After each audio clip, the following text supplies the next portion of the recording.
Noong nakaraang vlog ko nga pala mga par ay naipakita ko nga sa video ko kung gaano kahirap ang daan dito.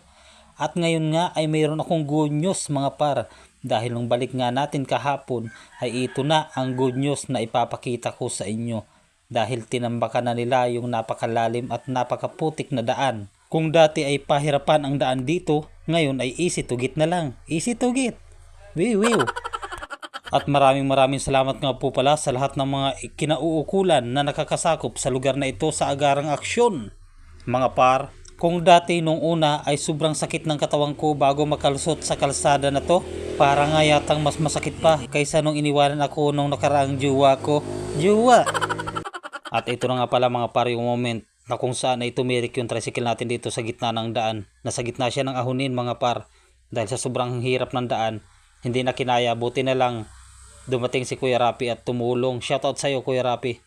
Tumulong siya sa pagtutulak ng ating tricycle para makaahon tayo. At ngayon nga mga par ay malaking ginhawa na dahil tinambakan na nila. Shoutout sa lahat ng mga nagtambak nitong kalsada na to. Kaya malaking alwa na para sa mga katulad naming motorista na palaging dumadaan dito sa lugar na to. Iyan.